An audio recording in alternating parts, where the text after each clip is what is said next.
Love marriage की रंजिश में खूनी संघर्ष, भाई की हत्या, दंपति गंभीर रूप से घायल। जी हां, बड़ी खबर आजमगढ़ जनपद के जीएनपुर थाना क्षेत्र के हरैया गांव में लव मैरिज को लेकर चली आ रही है पुरानी रंजिश एक बार फिर से हिंसा में बदल गई। गांव के कुछ लोगों ने एक महिला, उसके पति और भाई पर लोहे की रॉड और लाठी डंडों से जानलेवा हमला कर दिया।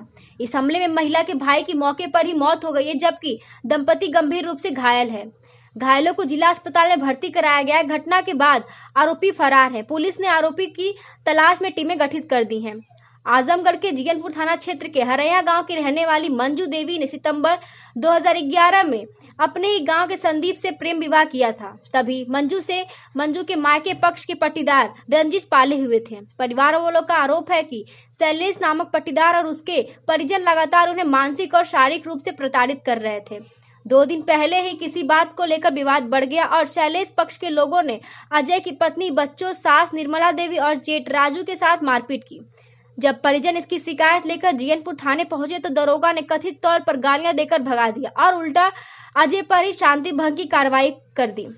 जमानत पर छूटकर जब अजय घर लौटा, उसी शाम शैलेश, करण और देशाशीष ने उस पर और उसके बहनोई और बहन पर लोहे की रॉड से, लाठी डंडों से हमला कर दिया। हमले में अजय की मौत हो गई, जबकि मंजू और संदीप गंभीर रूप से घायल हो गए। वहीं इस मामले को लेकर मृतक की मां निर्मला देवी का कहना है कि हम थाने गए थे, लेकिन दरोगा ने गालियां देकर भगा दिया। अगर उस समय सुनवाई हो जाती तो मेरा बेटा आज जिंदा होता। वहीं मृतक के छोटे भाई राजू का कहना है कि हमारी शिकायत नहीं सुनी गई, उल्टा भैया पर ही मुकदमा कर दिया गया। उसी का नतीजा है कि यह हत्या घटना में बदल गई और तनाव का माहौल है। इस मामले में अपर पुलिस अधीक्षक ग्रामीण चिराग जैन ने बयान देते हुए कहा है कि घटना की जानकारी मिलते ही पुलिस ने तत्काल कार्रवाई की। मृतक की पत्नी की तहरीर पर मुकदमा दर्ज कर 3 लोगों को हिरासत में लिया गया है और उनसे पूछताछ जारी है। अन्य आरोपी को गिरफ्तार के लिए टीमें गठित की गई हैं। इस मामले में जांच जारी है। 3 आरोपी हिरासत में हैं और अन्य गिरफ्तार के प्रयास किए जा रहे हैं। साथ ही पुलिस कर्मियों पर लगे आरोपों की भी निष्पक्ष जांच कर कार्रवाई की जाएगी। क्या नाम है दादी? निर्मला। कौन गांव पड़ी? हरैया। अच्छा, का मामला भइल? साहब ऐसा है कि हमार पोती रहल है। हाँ। और जात रही कापी लेवा तवार का। हाँ। ओके बैठल रहना, हमार पोती जात रही, पकड़ के बाँह खींचे लगला। हाँ। ओकर भतीजा, शैलेश का भतीजा। हाँ। खींचे लगला। हमार पोती जाके गाड़ी देवे लगल। हाँ। जब गाड़ी देवे लगल तो हमारे पोती का झापड़ चला के मरला। हाँ। अब झापड़ चला के मरला, पकड़ला, वो जात रही। बस महतारी का कौनो खबर दे देला है कि तोरे बेटी का शैलेशवा का भतीजा खींचत है। हाँ। बस ई ओकर महतारी जब हुआ गई तो करे कहे हमारे बेटी को करत है, बस पटक देला वो खेते में उठा के। जब खेते में पटक देला तो लड़किया गई, महतारिया पकड़े, बस उठा के पटक देला। वो जब थाने में गई, हमार लड़की, हमार पोती गई। अब हमके पच का कोतवाल कहते चल चल बारे, तो हम कहे तो हम तो निकल गए। पोती का कहा थे कि सही सही बताना, नहीं तो अभी 4 बेट मारूंगी ना तो अंदर करूंगी। कौन बात ऐसा बोला? कोतवाल। अच्छा, कोतवाल बोले। तो वो कही कि हम ना जाए, बताओ नहीं तो हम जाए थे। वो लड़की निकल के चल जाए।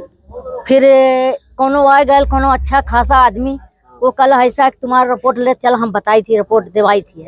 रिपोर्ट देरी में बैठल है तो जाकर रिपोर्ट लिखौले। तो जब रिपोर्टवा देवे गए तो खूब बैठ के मुस्कियात रहा। पुलिसवा जो चश्मा लगौले हैं। अच्छा, हाँ, वो मुस्कियात रहना। लेडीज का हम देवे गए तो हमके जब देखला तो मुस्कियात रहा। कोई सुनवाई ना है। हमारा पतो गई और लड़का बोले, लड़का को अपने बुलाओ। लड़का हमार गल, कला की उतार जल्दी से मोबाइल निकाल। मोबाइल धै देला, काला साला भोसड़ी वाला, चल बैठ अंदर। कल रात में घटना का भइल? कल वही बात है। वही बात जब वहां से बैठा लिया, बैठा करके उसको कहा कि चलो तुमको चालान कर देते हैं। चालान में लिए ना, एक चालान कर देना। 4 बजे 7 बजे के 8 बजे के घटना घट गई। उधर से आवत रहे, वही के द्वारे पर मल्ले। हाँ, मारत जब ओके मारे लगला है तो हमार ये लड़का चौपल है कि हम भाई हमार चिल्लाते का बात है। जब दौड़त वही तरह बनियाइन पहन के, चड्ढा पहन के गए और देखा तो ओकर छोड़ के एक मल्ला गुद्दा छटक गई। अच्छा। गुद्दा छटक गई, सरिया मुँह में घुसेर दिला, आँखी में घुसेर दिला सरिया, और इतना चिन्हवा पर चढ़ चढ़ के उछल उछल के मल्ला हमारा लड़का प्राण। क्या चाहती हैं आप? हम इंसाफ साहिब चाहिए। अगर इंसाफ नहीं मिलेगा तो हम मुर्दा यही तो सुतौले रहा, हम कोर्ट ना पुलिस का देवा। हमके इंसाफ चाहिए। घायल भी केहू है? हाँ वही पतो के घायल है? पतो जो वही देखा हुआ है ओकर मंजू और संदीप और माया चल गई अपने मामा के यहाँ दवाई करावे। क्या नाम है आपका? जी राजू। कौन सा गांव पड़ेगा? बाजार गोसाई हरैया, जी थाना जीयनपुर है। अच्छा, क्या मामला कल रात में हुआ था आपके घर? मामला सर यही हुआ है कि वही पुरानी रंजिश चल रही थी। 11 साल का मैटर था और उसी मैटर में सब वो मारे हैं सब। कौन मारा है? शैलेश, हाँ, और चंद्रशेखर, हाँ, राजू हाँ, और दयशीष और करण हाँ, और अनुराग और राकेश, कौन मरा है? यही सब मारे हैं। मरा कौन है? मारा हमारा भाई है अजय कुमार, अच्छा। और एक भाई सीरियस है। उसकी क्या घर मामला था, क्यों विवाद हुआ, कुछ बताएंगे आप? विवाद सर यही था, लड़की का मैटर था जो 11 साल पुराना था, उसी के विवाद में मारे हैं सब। अच्छा, इसकी सूचना आपने इसके पहले थाने में दी? बहुत साहब दे चुके हैं, हमारा भी पैर मार के तोड़ दिया 2019 में। हाँ, जी। तो इसकी सूचना आपने थाने दी थी? थाने पर नहीं, उसमें उमेश दरोगा थे, पैसा खा लिए थे, कोई सुनवाई नहीं हुआ था। हाँ, फिर इसके बाद क्या हुआ? इसमें भी कोई सुनवाई नहीं हो रहा। शाम से हम 7 बजे का आए, यहाँ पे कोई सुनवाई नहीं हो रहा है। अच्छा, जी। आप लोग थाने पर दिए थे? गए थे लेकिन वहाँ से कोई आ ही नहीं रहा है। यहाँ पे सब बोल रहे हैं कि क्या लिखा हो तब इलाज होगा। ये आरोप है कि आप लोगों ने थाने पर तहरीर दी थी, कोई सुनवाई नहीं हुई, क्या सही बात है? ये सही बात है। कोतवाल क्या बोले? वो बोले गाली दे रहे थे, कोतवाल साहब गाली दे रहे थे मेरी छोटी वाली को। अच्छा। जी।